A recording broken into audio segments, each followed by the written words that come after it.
Hi everyone. I'm recording this quick little demo. I'm actually recording this on Zoom because it was better than my photo app on my phone. Apologies if it kind of looks weird. Anyway, I'm going to switch the camera so you can see my setup. Again, I'm not at home or in my studio currently, so this is very makeshift, which is good because I feel like just, being an art student, currently by working at home is very kind of makeshift. Like we're not used to doing all this work at home. You would normally be able to work in the studios. So again, the videos that I share with you and my colleague, his is very, organized and very specific type of setup. And I'm not expecting that from you guys. It's more just to kind of learn how to do the different skills. So I'm going to go ahead and change my camera and I'm going to show you how to start. This is painting number 2. You have 3 paintings for homework this week. 2 small little sketches on your canvas pad, one with paintbrushes, which I share of my colleague's video, and then one with a palette knife. So this demo is for a palette knife. And these demos are all very similar to what your third painting will be. It's just going to be larger. So you're going to kind of follow these same instructions. You're just going to make a larger painting for your third painting, and it will be on a larger canvas, and it will have 3 objects. This just has 2. Okay, so I'm going to switch the camera. And what I wanted to show you was I'm actually having some problems with lighting in this room. And so what I'm doing is I'm using my iPhone flashlight, and you can actually, depending on which iPhone you have or what kind of phone you have, you can actually make it really bright. And so what I'm going to do is I'm going to kind of find a place. So these are the cast shadows. These are the shadows you kind of want to see. And again, I had mentioned in the assignment that white paper makes it easier to catch the shadow. And depending on how you light it, you're going to have shadows kind of coming in different places. So I'm going to try to set mine up so you can kind of see what's happening here. So it's hard to see on the video, but if you are here in person, there is actually stronger cast shadows than what's visible in the video shot. So here's my palette. So I'm mixing up my gray. Okay, and I added a little water so it's a little looser. Okay, so now I'm going to take that out of the screen so that you can just see me painting. So what I did was I tore a piece of my canvas paper from my canvas pad that I had purchased. This is the canvas pad. I tore it out and I used the hot pink tape and I just taped it onto the back cover of another pad that I had. Because they're going to get really wet and you're not going to want to keep it in the pad because it will it'll just smudge if you close it. So you always want to take these out and you're just going to end up having a stack of paintings. So I mixed like a medium to dark gray for my background. And I'm just going to move this light back because it is really distracting. Okay, so let's see. So what you're going to want to do is you're going to want to make, using your neutral black. So I have my neutral black here. I'm going to make a kind of a mid-tone. So my mid-tone is going to be lighter than the tone that I have on the back that I have here, because this is a lot darker than mid. And you're just going to look kind of at your objects to kind of find like what the middle tone is. And you're just going to block in your objects with your knife. Now I have 2 knives. I have 2 plastic mixing knives that I got at the art store, but I had said multiple times that you can use takeout knives. This is going to be a little different and that's fine. I want it to be. This is kind of fun. You should look at it as an opportunity to kind of learn a new skill. So I'm just going to start. So my objects aren't fully on camera, but like I have an orange and a pear, and I'm just going to start by blocking in the orange. Now you see the paint, you're just spreading it around. Use your knife in different ways. Okay.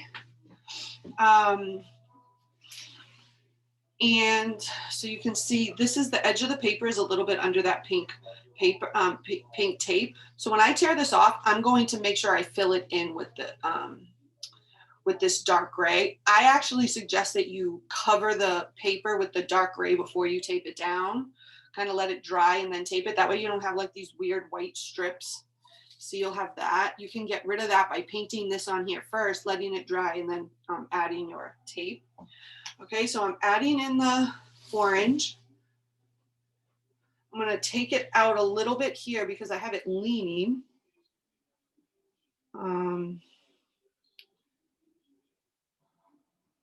So one way I can do that is I can go back in with my darker gray and just kind of eliminate that.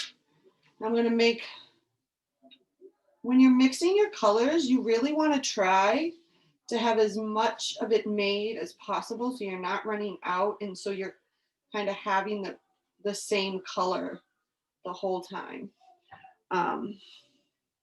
So now I'm going to kind of put in my pear. Now pears are a different shape. They're rounder and this knife is harsher. So again, it's going to be a little different. If you have another knife, you can practice with both knives. The object of this activity is for you to get used to painting with a different painting tool, and just think about the material and the way that it spreads across, and you can really build up the texture.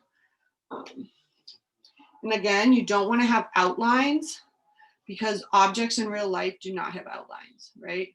I often see students come in with these like darkly outlined pears. It's like that, and then have the value inside. That's not how things look.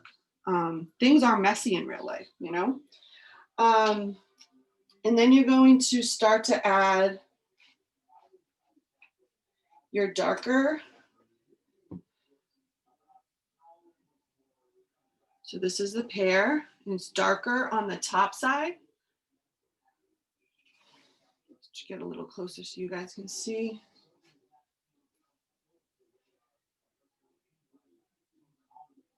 So the pear is darker. Now you see, I put everything in at the same time. I didn't do an orange first and then a pear. I'm blocking it all in.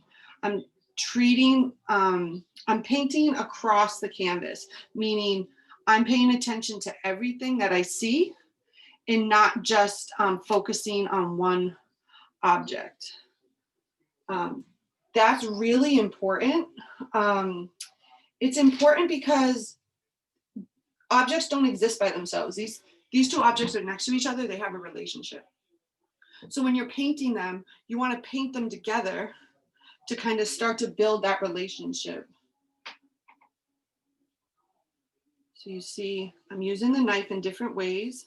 I'm kind of layering it on. Now you can wait and let things dry if you're getting frustrated, but these are supposed to be quick, and I don't want you to worry about perfection. This is really an exercise in experimenting with your palette knife. So I'm turning it this way, and then I can turn it this way. You can use the edge to scrape some paint off if you need to.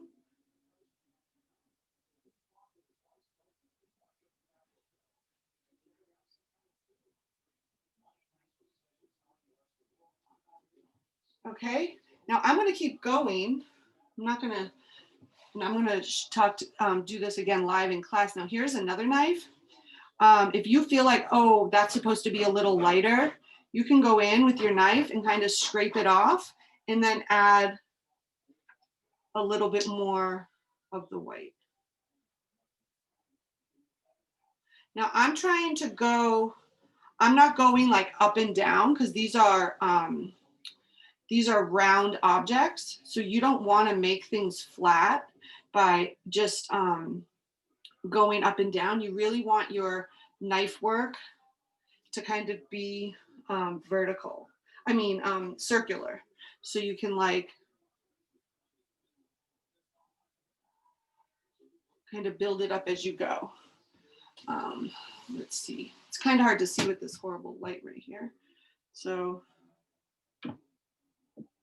it's starting to come together, But right here is where I need to go back in and I need to really work on creating the darker shadow there.